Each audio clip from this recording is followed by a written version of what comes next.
kugira ngo inzu yitwe nziza nuko igira ibintu bimwe na bimwe igenda yuzuza, ikaba ifite utuntu twiza tubuze kukunezeza nkawe uyituyemo. Rimwe na rimwe ugera mu nzu ukabona pe uwayubatse ibintu byinshi bishoboka yarabikoze. Inzu mafite uyu munsi ni nziza, turi hano Kibagabaga, reka dutangire.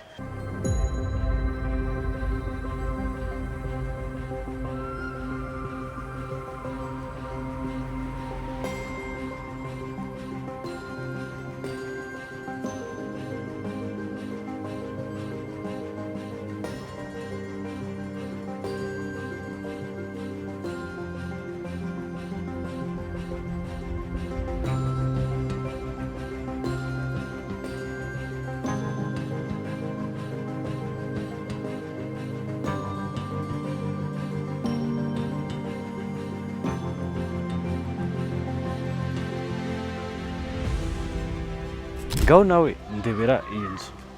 Aha turi nkuko nababwiye ni Kibagabaga. Iyi nzu ntabwo ari imwe, ni twin villas zitandukanyijemo na santimetero ebyirimo hari hagati, ku buryo ni inzu ebyiri ariko zidakoranaho, ziregeranye cyane. Buri ruhande ruteye ukwarwo.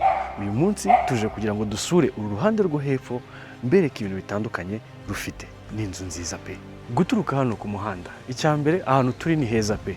Ni Kibagabaga mu mudugudu witwa Sunset Villas, abahazi ni hano hafi y'ibitaro gatoya.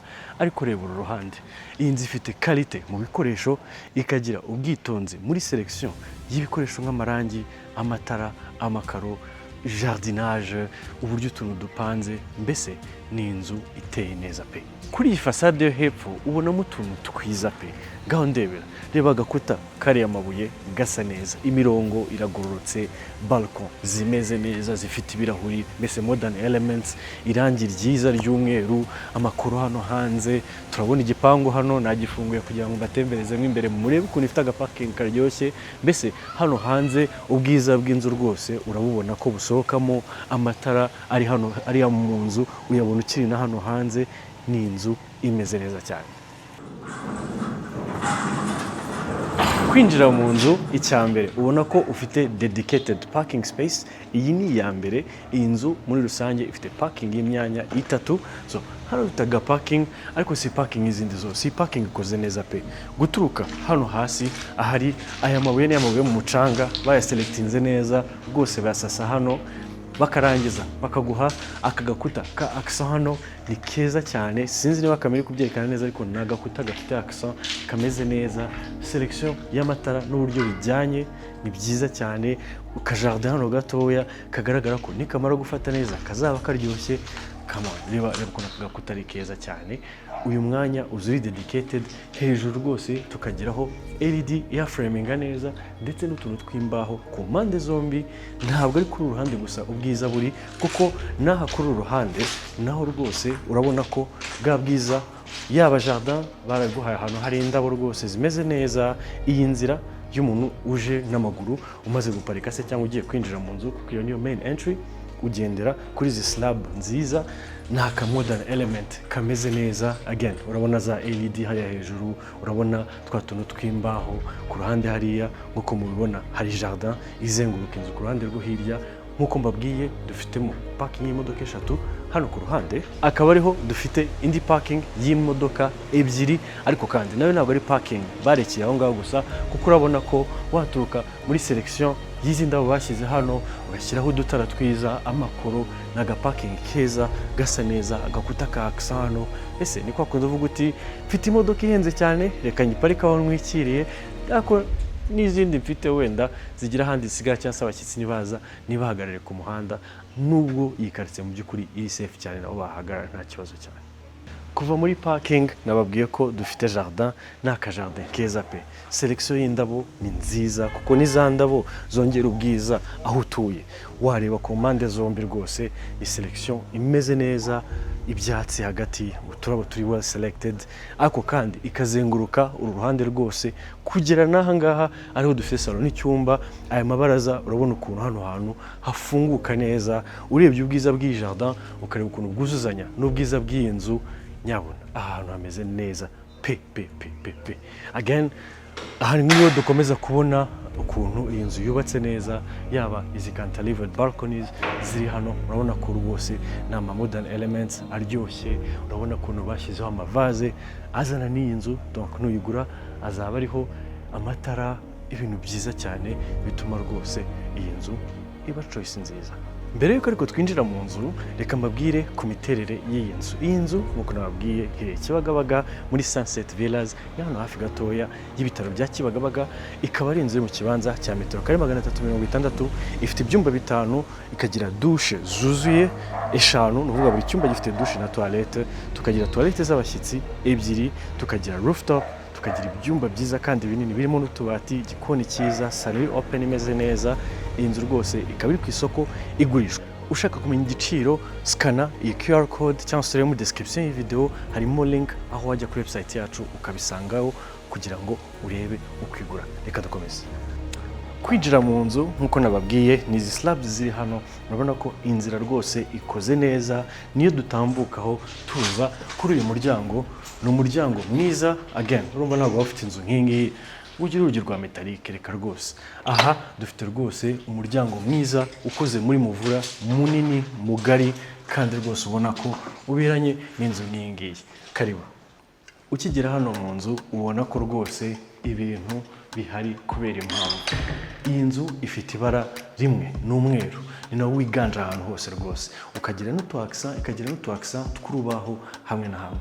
Aha duhereye ni muri salon, urebe ukuntu uyu mwanya ari mwiza cyane, ni mugari, ni ya salon nyine washyiramo size z'intebe izo arizo zose, ni ndende ku buryo ugira circulation y'umwuka imeze neza, tukagira gypsum zishushanyije neza hejuru, cove light detail, murabona ukuntu rwose amatara bakinye nayo batuma hano hantu hasa neza. Ariko kandi ngira ngo kamera ko itari kubyerekana kuko iyi nzu ifite urumuri rwinshi pe. Iki gikuta murabona amadirishya ukuntu angana ni manini cyane, kandi rwose atuma hano hantu haza urumuri ruhagije kandi rwinshi. N'ikindi cyiza, afunguka kuri ya jardin tubonye mu kanya. Aha imbere tukagira TV wall, murabona ko rwose uyu mwanya wa televiziyo ukoze neza, nkuko nababwiye n'umweru na accent z'urubaho, donc ufite utuntu rwose tumeze neza. Hano ku ruhande tukagira akandi kantu ko guterekamo amafoto ya famille, decoration, indabo, abantu bakunda izindi mu nzu, donc urabona ko utuntu twuruzuzanya. Nkuko nari mbivuze, salon ifunguka ku ibaraza, so iyo dufashe hano nafunguye, iyo ufashe sliding door nibwo ubona iri baraza rya salon. Ni ibaraza ryiza rinini, ariko kandi kubera iyi jardin hano rwose hano hafite ubwuzu, hasa neza cyane. Kuva muri salon rero dutambagira noneho tujya muri salle à manger, ikaba iri muri uyu mwanya wo hagati. Nta kindi kintu kinini kikubwira kuri muri salle à manger usibye kubona ko plafond aho itangirira n'aho irangirira bajya bisectioninga ku buryo salon ifite cove light detail yayo, twaza hano salle à manger ikagira iyayo, ndetse tukagira na transition ijya kuri cya gikoni cyiza muri kubona. Again mbere yuko tuva hano, wenda murabona ko amakaro ari hano n'amakaro ari neutre, afite ibara rya gris ariko kandi yererutse. Ni ya makaro manini aba afite metero na 20 kuri 60, aranahenda kuba bizi. Akaba ari amakaro meza rero elevatinga iyi space. Utundi detail bagiye bashyiramo, iyi nzu ifite prize zihagije pe, kuko hari ebyiri hano, hari ebyiri, prize 8 ku rukuta rumwe rwa salon. Hariya tukagira iya televiziyo, tukagira n'izindi mu nguni. Mbese wowe ubona ko yabitekerejeho ko ukeneye facilities. Mu isi tugezemo abantu bacomeka ibintu byinshi cyane, rero yabigukoreye kugira ngo umererwe neza. Aha rero tuva muri salle à manger twinjira mu gikoni. Igikoni nacyo gikoze neza cyane, kuko first of all dufite aka kanya ni akama bar stools, so ku buryo ushobora gushyiraho udutebe abantu bakaba bahicara baganira n'abari mu gikoni.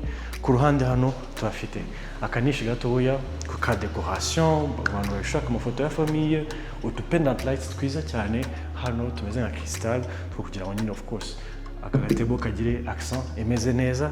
Ndetse noneho twakwinjira mu gikoni tukabona ko gikoze neza pe.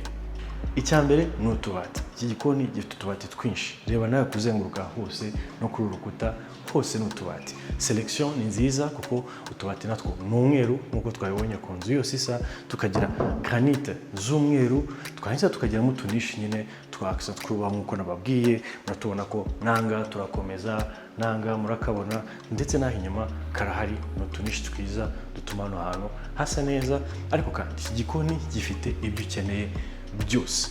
Hejuru y'utubati twinshi dufite 5 burner iri hano imeze neza, ni ya gaze, modeli nziza cyane. Tukagira extractor hano, of course ufite salon ifunguye gutya ntabwo imyotsi wayemerera kwiza, donc hariho extractor kandi nini itufata uwo mwotsi wose, ndetse granite countertops of course z'umweru. Twarangiza rero tukagera kuri evier, ni evier nziza ariko kandi y'igihe tugezemo, kuko iyi evier ifite utuntu twose ukeneye. First of all, amazi ashyushye n'akonje arahari, ndetse twaza muri functionality, cyambere dufite ya polar faucet tumenyereye ikora kandi neza, kuko amazi arahari, ariko kandi ushobora guhindura uko jets zikora ufite ibyo uri koza, urumva. Donc aka ni akantu ka mbere keza, urabona ko rwose functionality zirahari, ariko kandi umaze koza ibyombo iki ufite amasahani ushaka ko uyashyira ahantu akaba afata amazi, tugufitiye indi button ifungura amazi kuri uruhande, ku buryo rwose wibuke ko nta mazi akonje n'ashyushye. Ahangaha ushobora kuhashyira, ashobora kuba amasahani cyangwa se imbuto uri kuronga, bikaba bikorerwa hano, mu gihe n'ahangaha nawe uri kuhakoresha ibindi. Urabona ko jets wazifungura ari ebyiri, which is very functional. Tukagira n'aka ku ruhande, again ushobora gukora ibintu birenze bitatu icyarimwe, uri koza imbuto, ufite amazi uri gusuka se cyangwa se amasahani uri koza. And then tukagira n'akandi hano ku ruhande, aka ni ak'ibirahuri, ni ukuvuga ntabwo nagafungura ko amazi twese yahita atumenekaho, ariko ko ni ukuvuga ufite nk'ikirahuri cyanduye udashaka kujya gushyiramo intoki cyangwa se tutari gukwiramo neza, ugishyira hano warangiza ugakanda iyi buton, amazi akaba yajya mu icyo kirahuri rwose neza akacyoza. Tukagira kandi n'aka ngaka ku ruhande k'isabune. Urabona ko evier ubwayo ni akazi kose. Si ibyo gusa kandi, kuko hano dufite umwanya wa frigo, double door fridge, ndetse tukagira n'izi pano basize zifunguye kugira ngo ube washyiramo microwave na oven. Imiterere y'iyi nzu rero, iyi nzu yubatse kuri etage ebyiri. Aha hasi tuhafite salon, salle à manger n'igikoni na parking, and then tukagira icyumba kimwe kiri hano kiri self contained, ndetse na toilette y'abashyitsi. Reka ducishe mu ijisho. Uyu muryango niwo dufungura twerekeza muri toilette y'abashyitsi. Again ni agatoilette keza kandi gahagije, kubatse munsi ya escalier nk'uko mubibona, ariko kandi gafite two byose ukeneye, yaba umwanya wa siège, ndetse tukagira n'aka ka vanity kameze neza rwose, karyoshye, gafite n'imiruwari rwose, ifite touch mirror. Ni umwanya mwiza kandi uri hafi ya salon kugira ngo abawukeneye bari hano hafi batagenda bajya mu byumba. Naho kandi twagera hano tukabona uyu muryango niwo tujyana muri cya cyumba cya mbere. Kikaba ari icyumba kinini nk'uko mubibona, kuko ni icyumba cyiza gifite umutwe w'igitanda hano, again prise nyinshi zihagije, amadirishya manini. Buri cyumba kiri hano gifite ibaraza, kandi amabaraza rwose ari functional. Kurabona nk'iki cyo hasi bagihaye ibaraza rifunguka kuri ya jardin twabonye, ni ibintu bisa neza cyane, ariko kandi amadirishya ni manini ku buryo ugira umuriro uhagije, hariho net ku buryo nta mibu yagusanga mu nzu, mbese ibintu byose byatekerejweho. Ku ruhande kandi tukagira akabati. Aka ni akabati keza kandi kari functional nk'uko mubibona, kagizwe na miroir hano. Tukagira akantu ko kubikamo utuntu dutandukanye hano, mbese abantu bakunda make up hano babashyize igorora. Akabati kameze gutya kari buri cyumba, donc ibyumba byose bimerewe neza cyane. Kwanza tukagira n'iyi myanya ihagije yo kubikamo imyenda. Uko nabwiye, iki cyumba kiri self contained.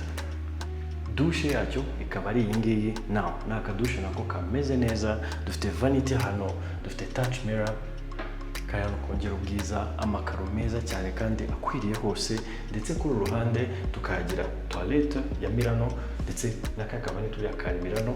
And then ku ruhande ruhera akaba dufite umwanya wo kogeramo, ufite ikirahuri gikinga, mbese ni espace imeze neza cyane. Device ni umukara nk'uko mwabibonye n'ahandi, device zose ni umukara kugira ngo kongera consistency. Tukagira idirishya hano byo kugira ngo ugire umwuka, mbese ni umwanya umeze neza. Dushe ziri mu nzu zose ziteye gutya, urabona ko ari akantu keza. Kuva muri iki cyumba rero akaba ari naho dusoreje iyi flow. Tugiye gufata escalier maze turebe hano hejuru ho hari iki. aha hejuru rero tukahasanga ibyumba bitatu nibyo bigize iyi floor. Kimwe ni master bedroom, ibindi ni ibyumba bibiri bisanzwe. Ariko kandi tukiri kuri escalier urabona ko ntacyo basondetse, mu gihe abandi bakoresha imbaho, hano baguhaye inox zimeze neza za stainless steel. Urabona ko rwose hameze neza cyane, ibirahuri mbese na amagarde fou ari moderne, tukagira amadirishya manini cyane atuma hano haza urumuri. Ni ahantu heza cyane. Tukagira rero bya byumba bibiri nababwiraga, kimwe kiri hano, ikindi kikaba hano. Buri cyumba ni kinini, again gifitemo akabati keza, kikagira ibaraza rifunguka neza ndetse na douche na toilette.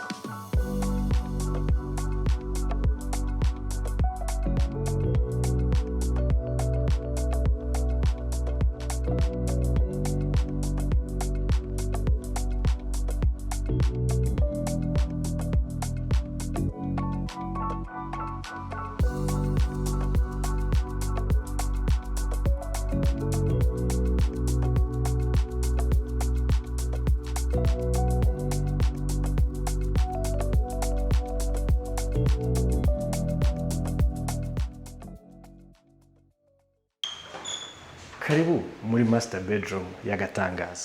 Icyambere twinjiriye mu rwambariro. Debera ukuntu uyu mwanya umeze, turabijyaho mu kanya biriye, ariko reba uru rwambariro ukuntu rusa neza.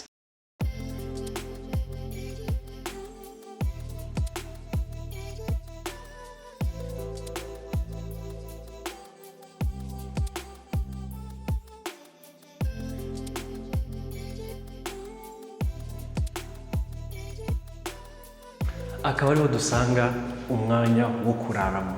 Baba urebe uyu mwanya wose. Iki cyumba gifite metero zirenga enye kuri enye, ari umwanya w'icyumba gusa wo kuraramo. Hariya dusizeyo closets, ushaka kongeramo izindi wabikora, ariko ni umwanya mwiza wahariwe rwose nyirinzu ko agira icyumba cyiza kandi kinini. Picture windows zari ku ruhande, umutwe w'igitanda hano, dufite imyanya ya televiziyo hariya, chandelier nziza mo hagati, ifitemo amakrisitale bisa neza ndetse n'amatara yunganira. Iri dirishya kuko naryo ni rinini cyane, rizana urumuri ruhagije.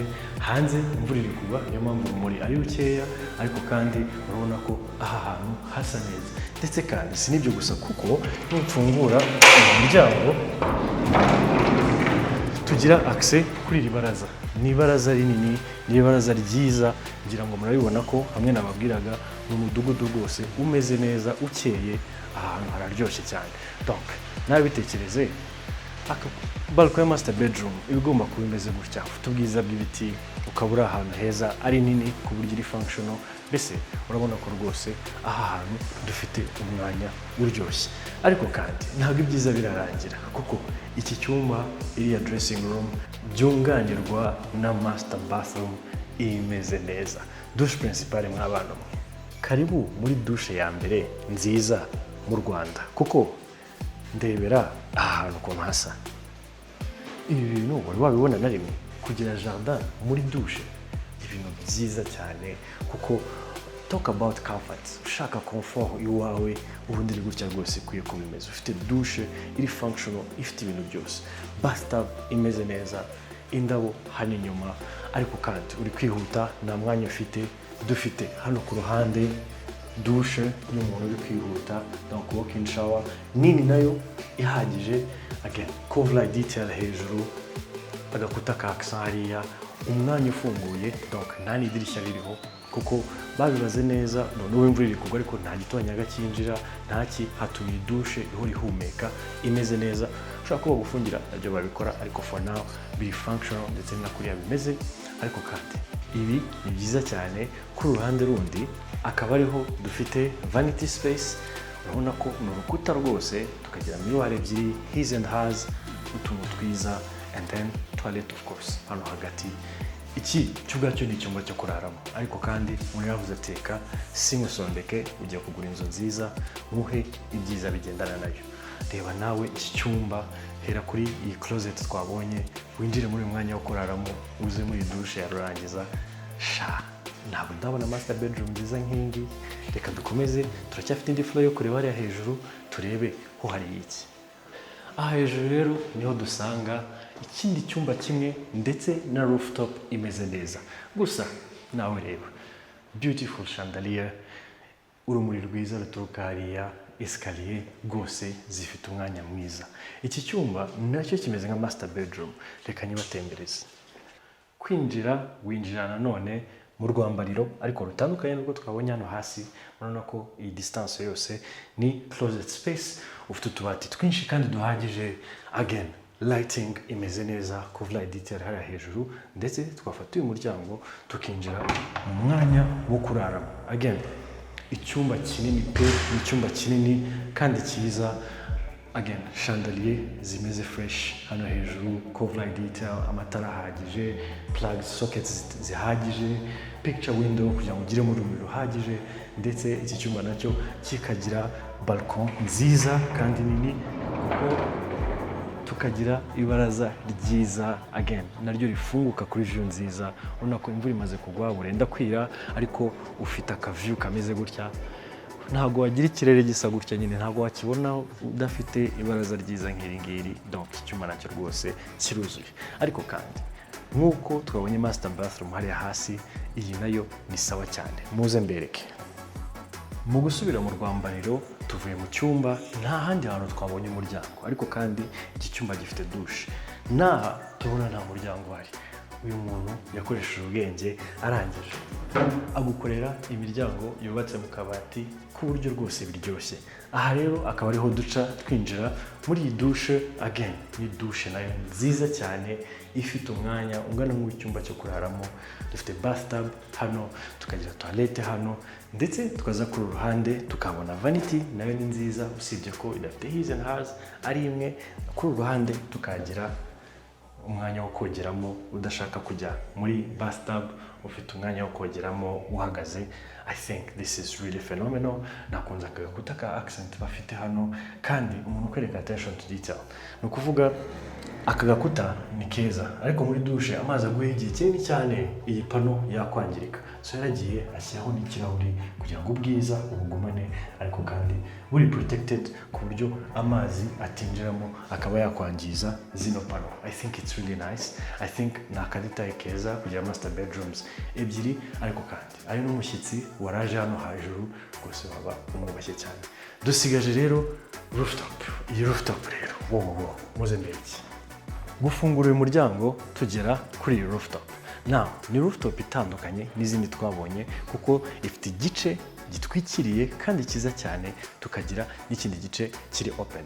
Reka duhere ku gice kiri open. Imvura imaze kugwa, ariko urabona ukuntu aya makaro aryoshye, ni amakaro asa nk'igiti. Again, ni accent twabonye ahantu henshi hatandukanye. Tukagira rooftop iri functional gutya. Murabona view dufite ukuntu ari view nziza, iri panoramique, irazengurutse rwose, ufite nka 270 degrees z'umujyi. Ni ahantu heza hakeye. This is beautiful.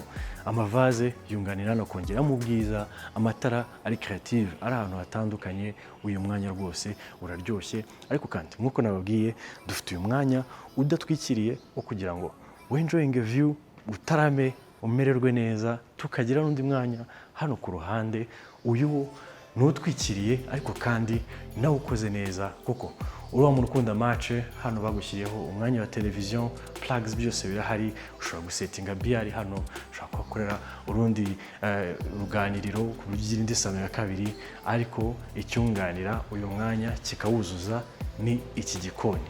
Abantu benshi batuma bamucuma ngo baze babataramire, babafashe igihe bafite abashyitsi, cyangwa se bumva bashaka kugira utuntu bakorera hejuru. Aha hejuru bakoze rwose igikoni cyiza, ndetse kandi cyunganira kimwe cyo hasi. Ni igikoni kinini cyane kuko gifite byose ukeneye. Waturuka mu tubati ni twinshi kandi turahagije, ukaza ku induction cooktop y'imyanya ine, tukaza hano dufite ivyo yo hasi, twarebye details zayo, umwanya wo guterekaho irindi shyiga urikeneye, umva mucoma of course icyokezo hano, umwanya we rwose hari. Akana gakoni keza, ndetse n'akadetaye karyoshye cyane. Aha ku ruhande tuhafite nanone umwanya wo gushyiraho amacupa, wine, liquors, ibyo ukunda. Hano rwose ni umwanya wabyo kugira ngo nawe ujye ubireba, ariko kandi uyu mwanya rwose uruzuye, uraryoshye, ibintu byose babitekerejeho. Speaking of ibintu byose, hano ku ruhande niho dufite toilette y'abashyitsi, toilette hano hejuru. I think it's a nice addition. Nkaho ibi byose bidahagije, aha ku ruhande naho turongera tukagira nanone undi mwanya rwose w'iri baraza ufreminga neza iyi view. U Rwanda ni igihugu cy'imisozi igihumbi, ndakurahiye hari imisozi ijana uri kuyibona kuri iyi balko yonyine. Aka kanya ni keza wicaye hano ku mugoroba nk'uyu nguyu uvuye mu kazi unaniwe. Aha ni ahantu rwose hakuruhura nawe reba iyi view ukuntu imeze. Ariko kandi tubonye umuryango, wakibaza uyu muryango uje kumara iki se n'ubundi ko hano hantu hafunguye, kubera ko umuyaga mwinshi uturuka hariya, hano barakavarinze kugira ngo uramutse uri hano ugire nyine experience imeze neza, umuyaga atari mwinshi cyane ubashe kuwugabanya. I think this is really nice. Mubonye atari sawa se?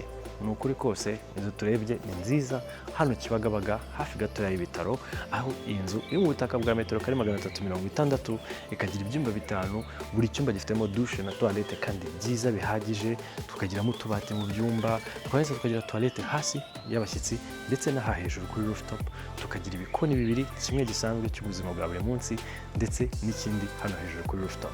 Iyi nzu rwose iraryoshye, uramutse ushaka kuyigura kuko iri ku isoko waduhamagara kuri 0788441844 cyangwa se ugaskana iyi QR code cyangwa ukajya kuri website cyangwa ukajya muri description y'iyi video, harimo link rwose ikugeza neza aho details zindi ziri, ibiciro n'ibindi, ukaba wareba niba iyi nzu nawe wajyamo. Quickhomes Rwanda rero nakagaruka, uramutse ukunda content nk'izi ngizi kanda subscribe, niba video yakunejeje duhe ka like, turagashima rwose, YouTube irabikunda cyane iyo mukaduhaye, ndetse unadugire muri comments n'iki wowe cyakunejeje muri iyi nzu. Ese iriya parking twabonye uruparikamo imodoka washyiramo iyihe modoka? Let's have a conversation. Kandi nanone niba ufite umushuti ushaka kureba inzu uri kubaka se, mwoherereze arebe uko ino nzu iteye, yungura ibitekerezo. Ukamwabanye nanjye Hoffman Prince ni muri Quickhomes Rwanda, nawe utaha.